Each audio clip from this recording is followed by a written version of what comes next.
I'm Bill Hill, your city manager. We'll do intros just in just a minute, but we'll get this Days of All Street and Drainage Project Town Hall kicked off.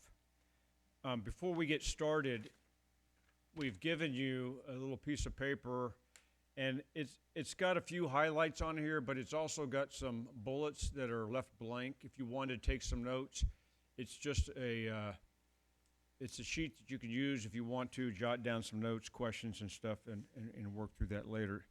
And it's also got the QR code for the street projects, which Curtis, the assistant city manager, is going to talk about that later. Next slide. This is the agenda. It's pretty self-explanatory, but we will do an introduction of everybody. Mayor Warner will give some opening remarks. The staff, all of us, will do our presentation. Then we're going to take your general questions and answers. And then afterwards, we've got two sets of plans, full engineering plans, and the engineers will be over here to the side, and you can then talk specifics of your driveway, your situation, any questions you might have there. Next slide. Okay, so I'm city manager, been here 11 years, and we just went through the phase one, we call it phase one Alpha Street. This is phase two, so we just have recent experience. With me today is the assistant city manager, Curtis Leith.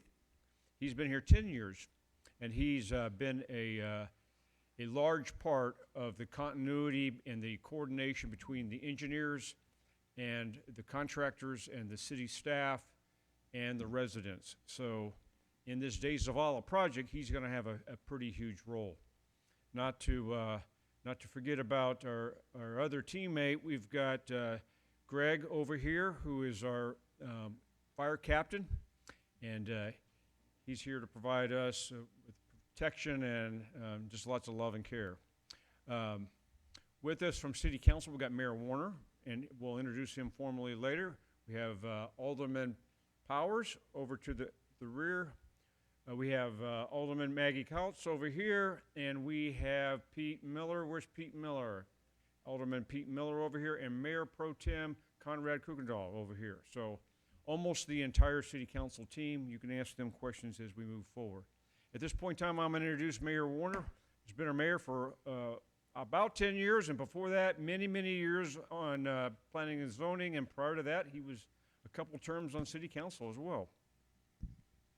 Next slide. Yeah, good evening, everybody. Thank you all for coming out. Appreciate it. This is an important project for Shavano Park. It is our phase two or phase B of our first phase of roads. City staff and city council have been working on the next 20, 25 years of roads in Shavano Park, and Days of Allah is an important aspect of that. Bill and I first started looking at Days of Allah somewhere around January of 2021. We had a meeting with our brand new Congressman, Tony Gonzales. He'd asked to come in and to visit with us to talk about the city's needs. And over the next year, we would have periodic quarterly meetings with Congressman Gonzales and his staff about where the city was going. Somewhere in that process, Conrad Kuykendall was tasked with the responsibility of figuring out, well, how much does something like this cost and how do we bring the money in? And as we were going through that process around February, March of 22, we sat down with Congressman Gonzales again, and we explained that we do have something that is very important to us, and that's Days of Allah. Days of Allah is going to cost us somewhere $3 to $5 million. We are now going out for a $10 million road project, and we would like to receive federal funds for a part of that project. His staff was very cooperative with that process.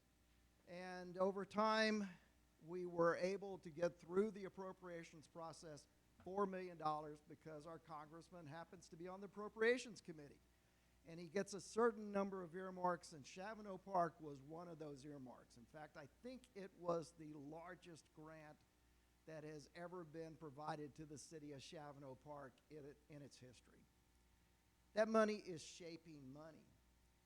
In addition to taking care of drainage issues coming off of the municipal tract, preparing De Zavala to look like it is brought completely up to the newest standards, we're going to have some amount of money that's left over out of that. And City Council has committed a portion of that money to take care of bringing the roads in Shavano Creek forward, either to bring them to a state that we can come back and do the major road plan like we've done in the other side, like we've done on the east side of the city, over there somewhere 8, 10, 12 years from now, and also to bring in the entrances which have become fully degraded and take those all the way down below the base and build them all the way back up. When we look at De Zavala, we come down, and San Antonio's got that art stuff that's in the middle of the road. We're not going to have art stuff in the middle of the road. We're going to have curbs. We're going to have sidewalks on each side of the road. On the north side of the road, we're going to integrate that into part of our parking plan for this project. You look at the municipal tract with the market that's here, with the court days that we have, with our community events, with early voting and regular voting. About 30% of business days are actually occupied in a way that our municipal parking lot is inadequate. So we're going to bring in a green parking solution with the header curbs like we have, or ribbon curbs like we have in the east side of the city now, to where people can drive right over them, park when we need to have people parking there, and not park there when they don't need to park there. It's going to be a green solution. We're going to put in I think a 54-inch culvert that goes all the way down from the municipal tract, Plas Bikeway, into the Olmos Basin. And we're going to move the 100-year flood event worth of water off of the municipal tract without it going over the street to where it causes flooding on Pepper Bush and Ripple Creek. That is an important project.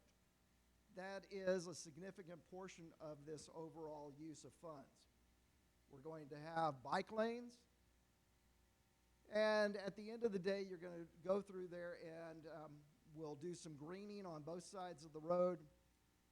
I think that everybody's going to appreciate the way that we'll take the sidewalk off of the from Northwest Military down the north side of De Zavala and integrate it into the nature trails that we have in Shavano Park, and then it'll come back out onto the road. But I think that everybody's going to be pleased at the end of the day, hoping that they're pleased at the end of the day. We're going to take the crest of the hill that's as you come east on De Zavala, and we're going to shave that a couple of feet. There's a visibility problem. Fortunately, we've never had a fatality or major accident at that location, but it is a blind location.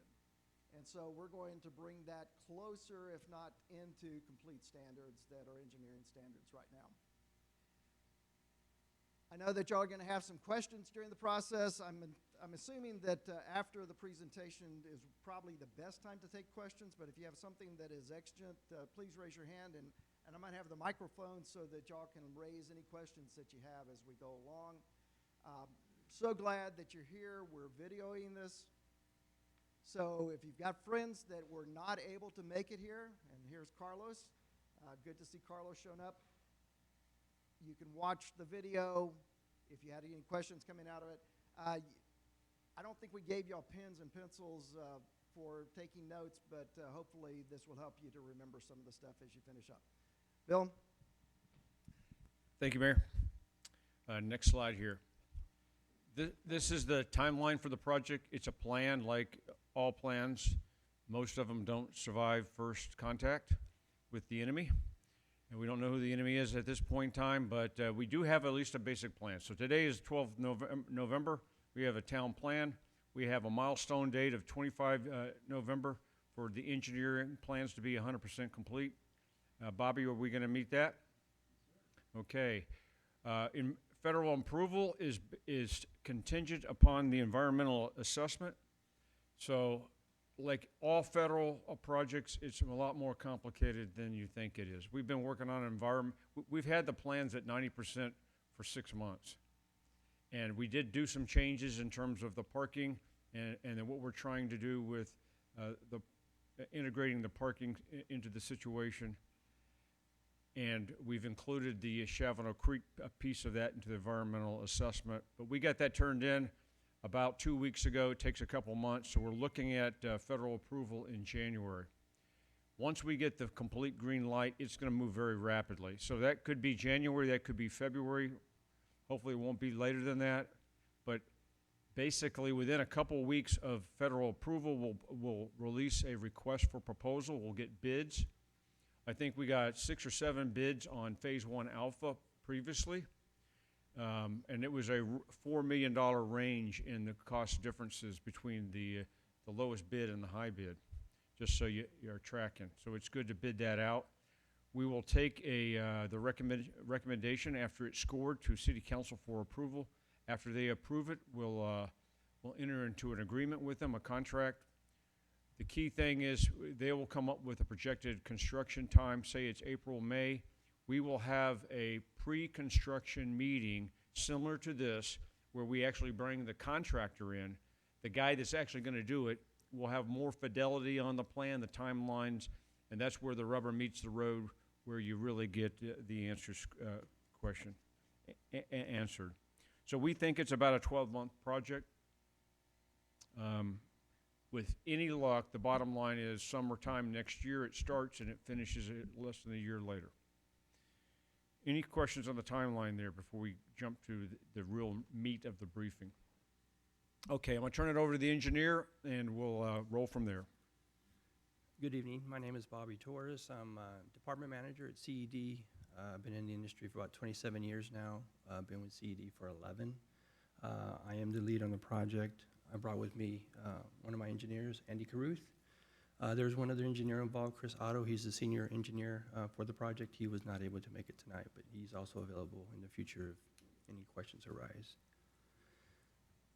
So the first slide that you see here is the existing cross-section of Zavala Road as it stands today. It's about 41 feet in width. There's a 1 lane in each direction. That's about 13.5 feet each way, and there's about a 7-foot area for a bike lane going in each direction. Next slide. This is going to be the improvements of Zavala after the project is complete. It'll still have 1 lane in each direction. We'll be adding a buffer between the main lanes and the bike. You'll see there's a 2-foot buffer and have a 4-foot bike lane in each direction to maintain what's out there today as far as bike lanes. In addition to that, we will add a curb next to the bike lane and sidewalks on each side of the street. In all, the width on this is about 45.5 feet. So we're adding about 4.5 feet of impervious cover, which is going to be compensated with a green space on each side as well. Next slide. So this project is a street and drainage project. As you can see, this is part of the 2017 Master Drainage Plan, and what we're doing here is we're going to be adding some underground storm drainage. And you got to speak in the mic. People that will have a hard time hearing, just put your mic right next to you. So the improvements involve is storm drainage, underground storm drainage. That's going to be starting right here, going all the way down to the creek. That storm drainage is going to intercept a lot of the water coming off this northwest portion of Zavala. Right now, this water currently goes into a culvert right here, goes underneath the street, and continues down behind these residential lots, crosses Ripple Creek into Olmos Creek. So we will intercept a lot of the water, all this water here. There will still be a little bit of water on the east side of the road that will continue going down here, but the drainage going down this direction will be greatly decreased with these street improvement and drainage improvements. Yeah, let me just make a point there. If you look at the width of where that drainage crosses Ripple Creek and the speed of the water, that is probably the most dangerous spot in Shavano Park now. And so this will mitigate it to a large amount, but it will not eliminate it. And so that's key to, it's key to, and if you get a 100, 500-year flood, you're still gonna see a lot of that flow over. If you take a look at the next significant drainage area, which we're not talking about tonight, it's coming off Northwest Military Highway, Turkey Creek, Longbow, and going back behind Hunter's Branch South. And that's a whole nother project, and that is subject to very significant flooding as well, but it's probably not as in terms of the flow, not as dangerous. Height-wise, it may well be. But this one here, just looking at the normal floods in the last 11 years, this is fairly hazardous, and that's going to mitigate it to a large degree. Next slide. So this slide is just an exhibit, an aerial exhibit showing the topography in this area. This right here is Northwest Military, and this right here is De Zavala. Olmos Creek is right down here, just to kind of give you an idea. Let me see there. This was done by our resident Free. He's a geologist. He did the entire map of Shavano Park. And what you can see is the elevations that are exaggerated here.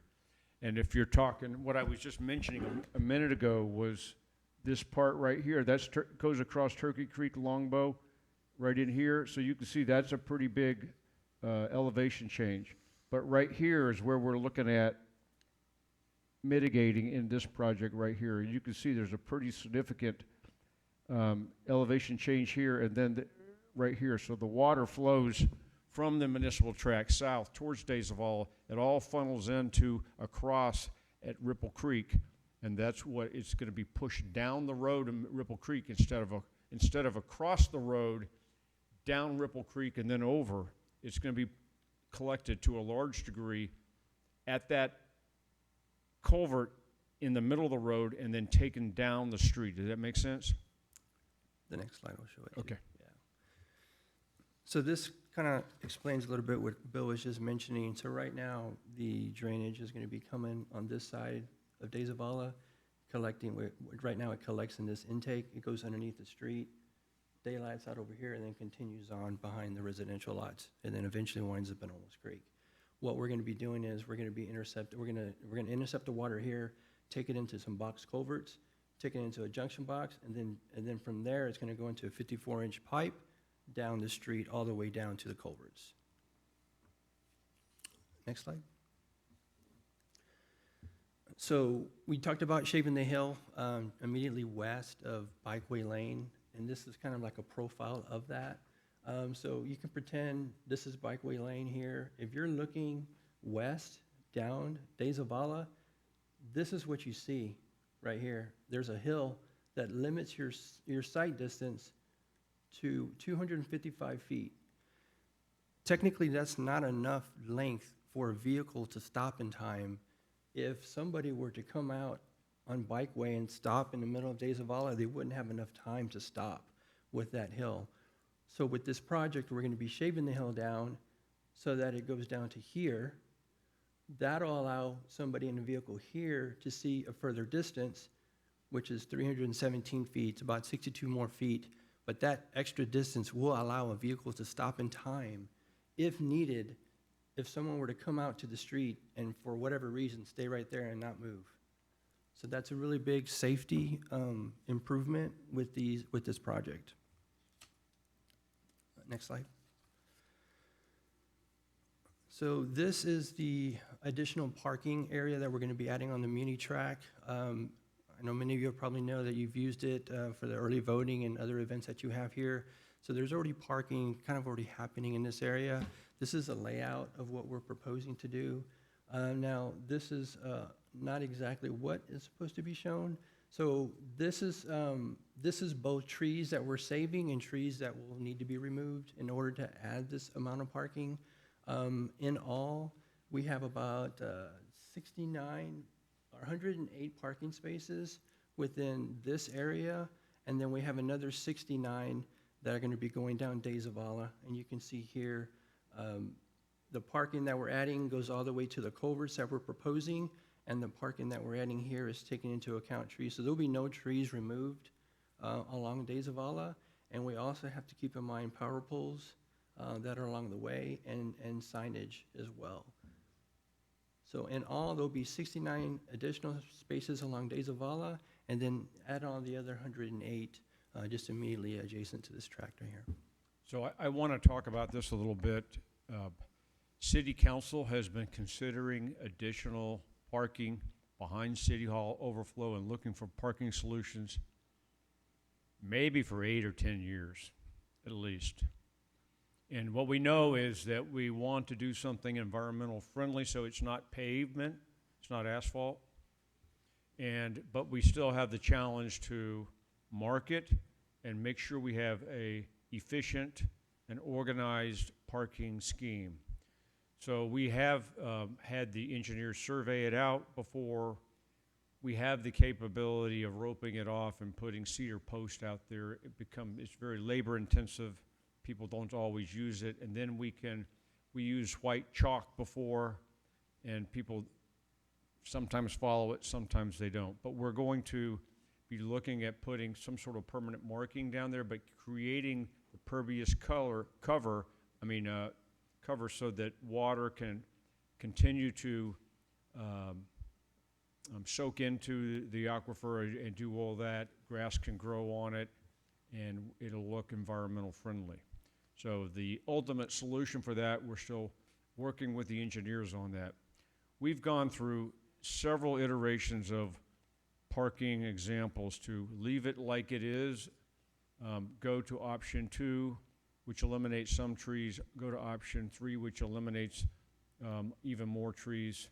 City Council gave us guidance to come up with a 2.5, so we maximize our saving trees, but also maximize the parking. And so a number of areas in there that are boxed. Okay, it's kind of hard to see, but look, those trees are going to be saved, and there's a clump of them specifically right here that's going to be saved. That's right where that bridge is in the walking trail. It was an Eagle Scout project, and everyone's kind of fond of that area. So it won't be a flat parking lot. There's going to be some contour in there because there's natural drainage that comes in there. But this is based upon the election that we had here, and it goes every 4 years. And even when there's significant elections here, early voting and days, the parking lot is pretty significantly full. So we're pretty excited about having the ability to use federal funds to do this correctly, because if you just had to pull it out of the, we don't have the savings or something available to do it right. But we think it's going to be a good project. Okay. So I want to make sure everyone sees that all the little like small circles and then surrounded by that little cloud, each one of those is a tree.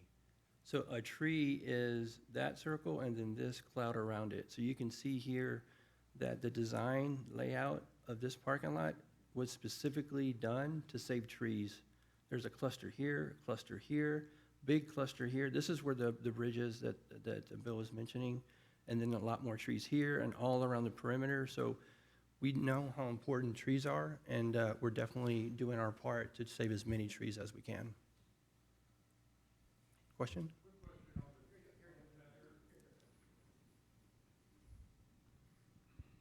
Just a quick question on that drainage. What effect will drainage have in there if we have a heavy rain and during the voting period? I just look at worst case scenarios. So as part of being environmentally friendly, what we're going to be doing is matching existing grade. So the drainage that you see today is going to be the drainage that you see after the project. So there really will not be any change in the drainage at all. Yeah, right. So over here, you got, it can be kind of muddy there. Over here, it's really rocky. And so, we'll just have to adjust. When we had the rain here on voting, on Tuesday, the voting day, it was sporty for a little bit of time, and we got our public works to help some folks out, and we'll adjust. Most of the time, it won't be an issue. Next slide. Okay, so there's about 19 driveways that are adjacent to Zavala for the area that we're going to be putting under construction. Generally speaking, what's going to happen there is the driveways will be reconstructed from the property line all the way to the tie-in at Zavala. So once you're at the property line and you go to the street, all that will be new. If you have an existing asphalt drive, then it's going to be replaced with a new asphalt drive. If you have a concrete drive, then it's going to be replaced with a concrete drive. So the material that's out there today will be the material that's going to be after the project, and it'll just be a new material. And your property line is essentially where either the fence is, I say fence, the wall, and/or can be marked by utility poles and the electrical easement. So your property line doesn't go and extend all the way out to the road. It stops short of that, and there's maybe 10, 15, 20 feet, depends on your property, that is in the right-of-way. All that will be torn out and redone at some point in time. You know, and of course, we just did 200 and something of them over here on the east side, so we're pretty good at knowing how to work with the residents individually to make sure they're not convenienced too much. A good rule of thumb too, like Bill said, on the power poles, typically CPS puts those power poles like 2 feet into the right-of-way. So if you go to the center of the pole and you measure 2 feet towards your house, that's typically where the property line is, if you don't have a fence or any kind of monumentation. It's just a good rule of thumb. Question? If the shaking that you're gonna do, that should help prevent water from coming off because you're gonna repurpose asphalt? So, I mean, that should help to prevent the water from coming into the resident's driveway. and we're going to be having curbs too, so the curbs will also limit that as well. Yep. We used a microphone for the recording, not for us here. Everyone thinks they can do that, and it usually doesn't work. So was runoff modeling done with the improvements? I couldn't hear you. Was runoff modeling done with the improvements? Yes. In other words, Yes. we flatten the street out, this is what will happen. Right. And right. it's a net improvement. It's a net improvement because we're capturing the stormwater that's within the street. Now the curb is going to be containing it, and then now we have inlets like right above the box culverts or near the other culverts that we talked about. So the water is going to be kept in the street more than it's ever been before. Yeah. So that'll help. Good question. Next slide. One of the things that really comes up almost every project when we have it is access to your home. So residents, are going to they're going to have access throughout the process. There'll be very, very short times that maybe they might not have access, but the contractor will work with the residents. There'll be proper notification way ahead in advance. You'll know exactly what's going on, when it's going on, but generally speaking, you're always going to have access to the lots. You will not have to worry about delivery, mail, garbage. All that will be kept, and that's going to be required for the contractor. And more of the detail of that will come once we have the next town hall, when we know which contractor is going to be on the project. Yeah, so that's a challenge, as some of you in this room know, but we try to put door hangers during the construction to give notifications of when something might happen. Of course, the main contractor has subcontractors, like D&D Construction was the main contractor for this Phase 1 Alpha, but all the asphalt was done by Lone Star.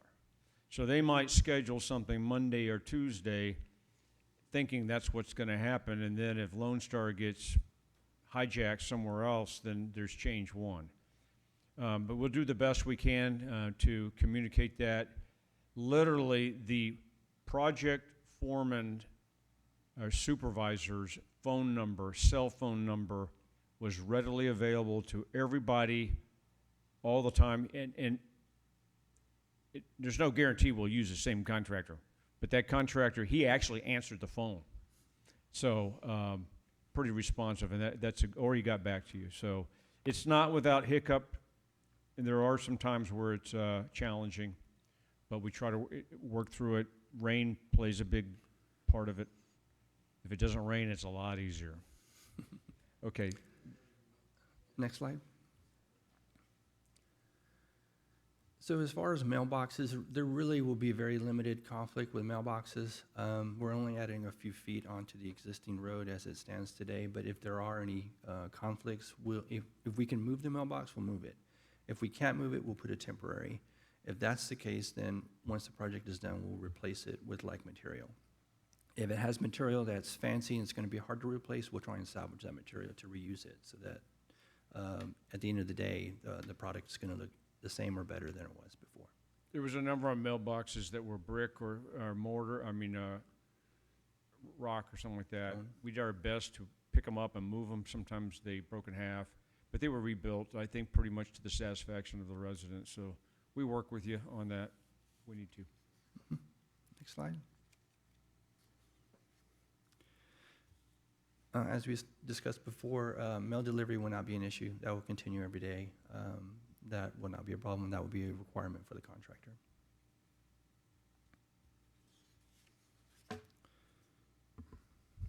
Johnny.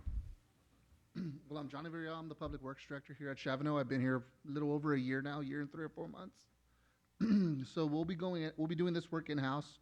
We'll be lowering the water main over on Painted Post and on Bikeway. We'll be doing it all in-house. It's currently sitting around 36 inches on each side of the right-of-way. We'll keep it at that depth. We'll also be doing some upgrades. So currently the pipe in the ground is AC, it's asbestos.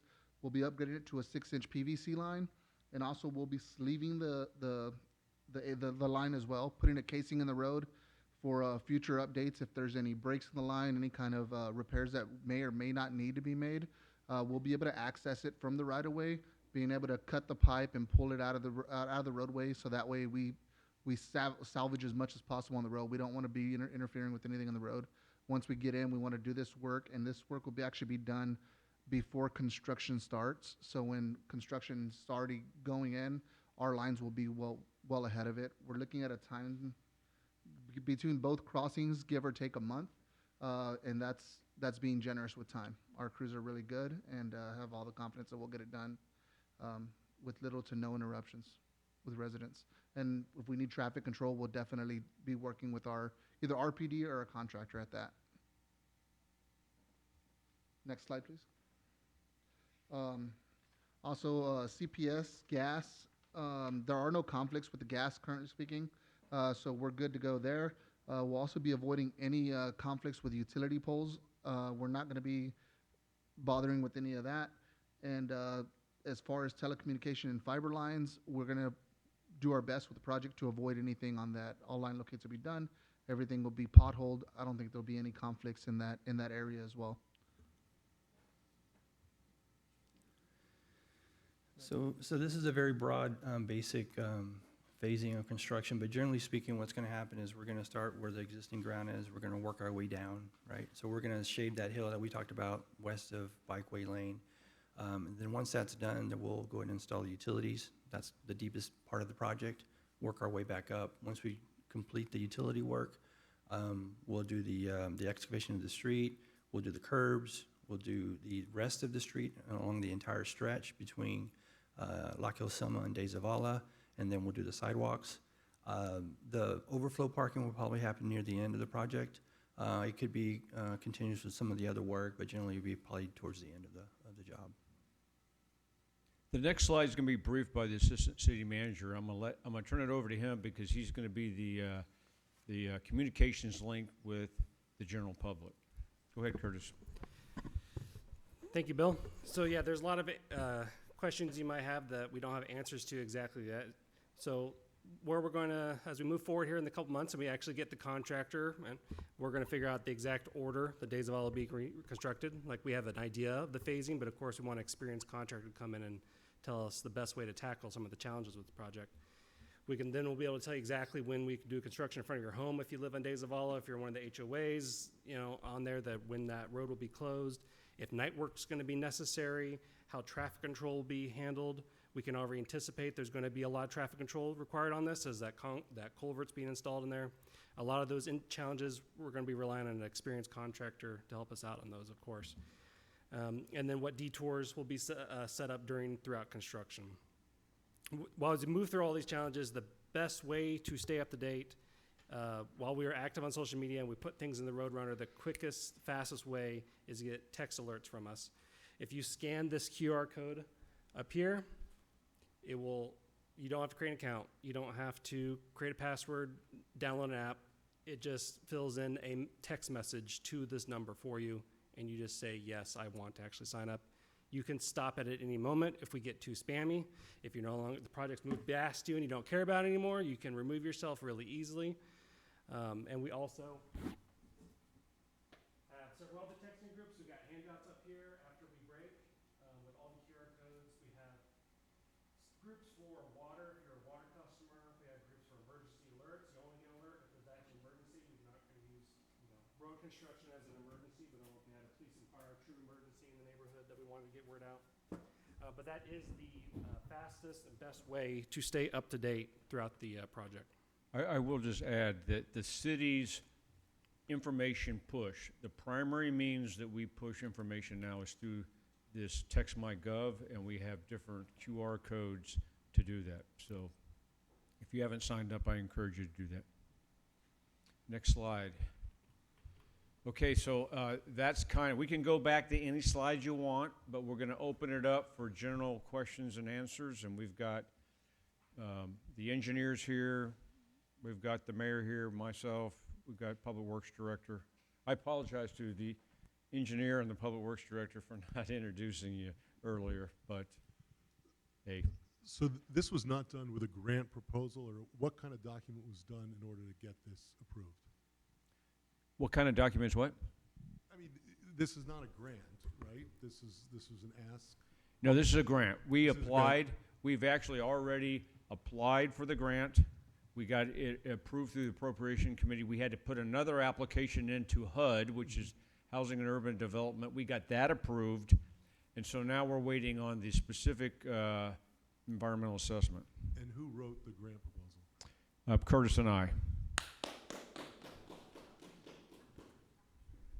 You know, we submitted it with plans. I think it was 90%, 60 or 90% plans as well.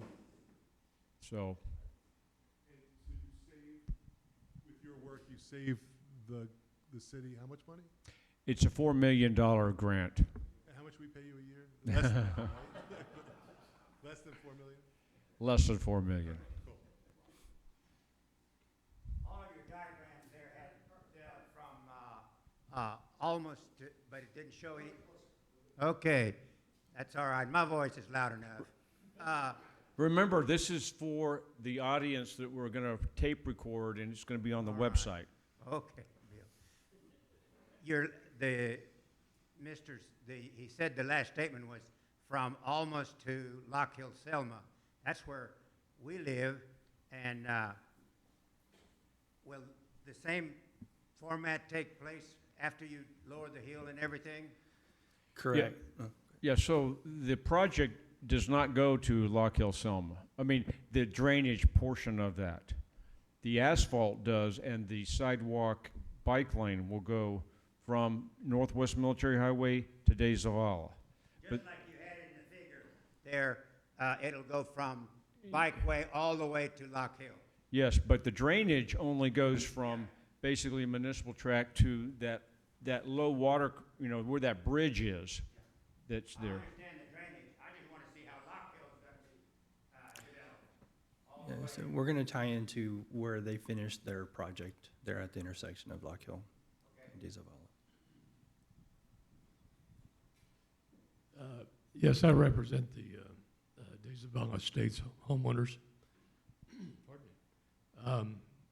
As you all know, we have a big dry creek bed that runs behind our properties that drain out to De Zavala. What effect will the change in the drainage that you're doing have toward us? In other words, will it negatively affect the drainage that we have to deal with already? No, so with the improvements, what you'll see is the water that's going to be going down to, well, for example, once you put the curbs in and the rain falls on the street, it's going to hit the curbs, it's going to go into the inlets, it's going to get into that system quick, a lot quicker than it normally does.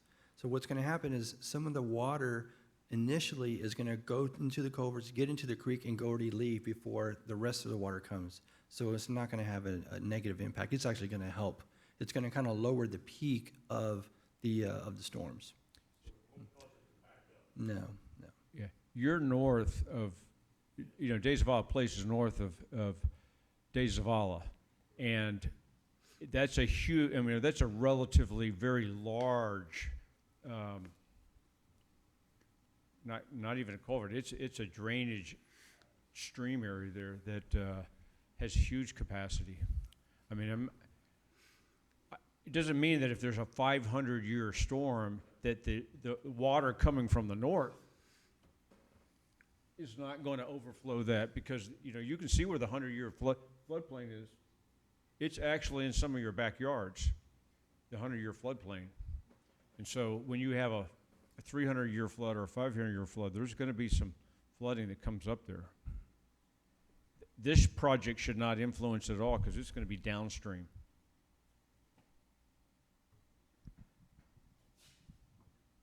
I have from an Is it turned off? I'm sorry.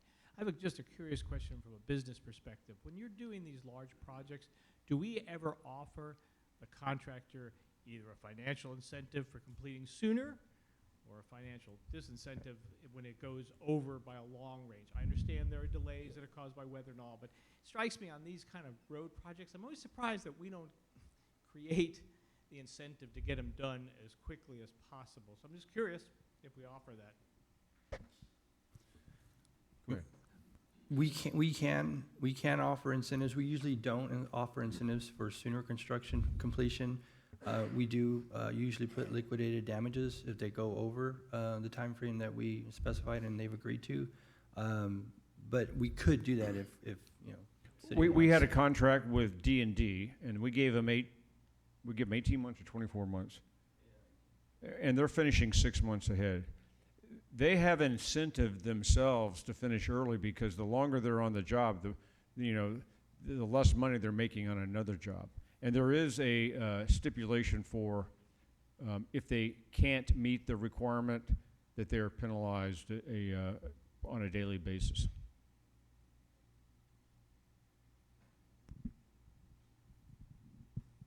Does this work?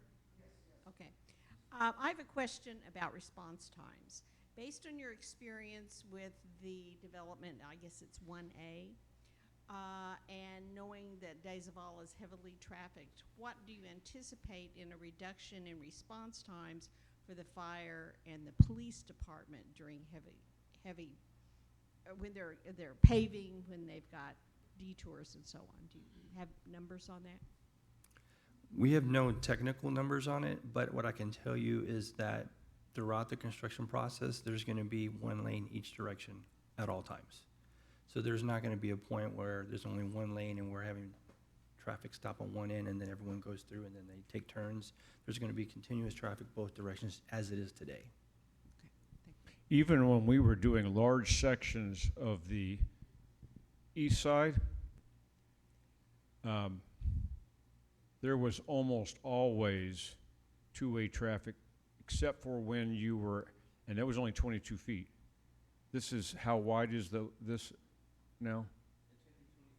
No, the total width. Oh, 45, 45. including the sidewalks. So when you have 22, there was times where you had you had the asphalt machine, and then you had trucks, and you had to block it during that short period of time, and it moves fairly quick. In this case, because it's so wide, there's always going to be a detour, always.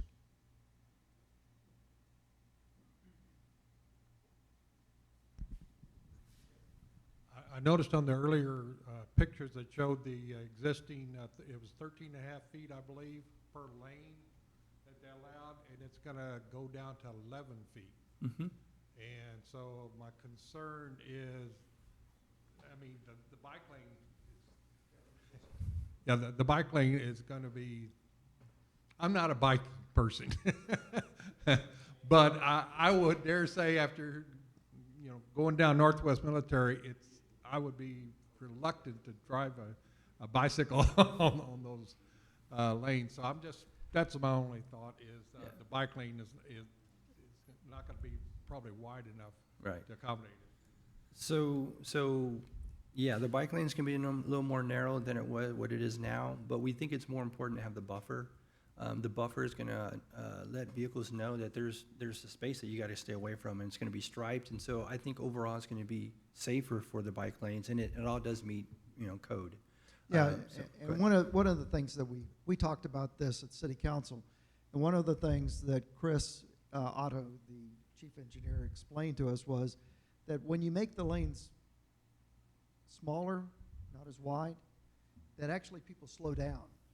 And so it has the effect of moderating the speed of traffic, and they've got the 11 feet and they've got the 2-foot bike, the buffer lane.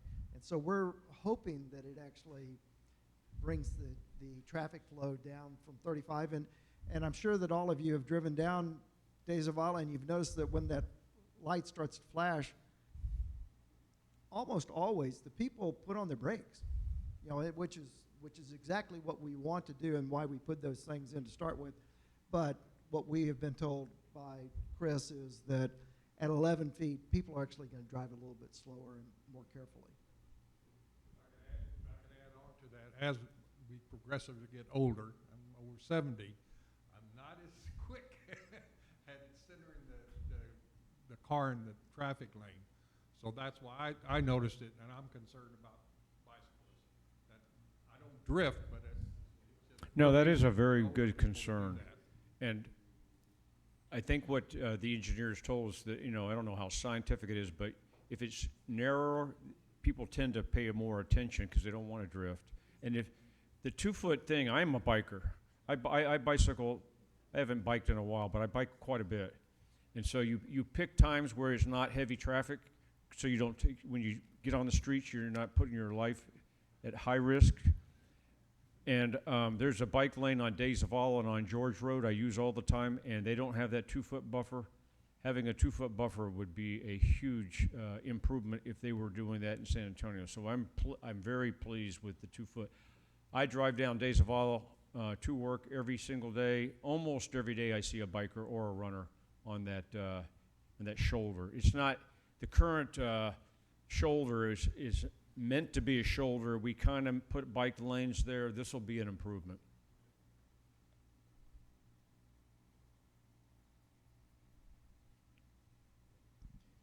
Well, if there are no more questions, then our engineers are going to be here to answer your questions. We will be getting back together in the future to give everybody another briefing as we go from 100% to we've received the grant, and now we're meeting our contractor and going forward. I want to thank everybody for being here this evening.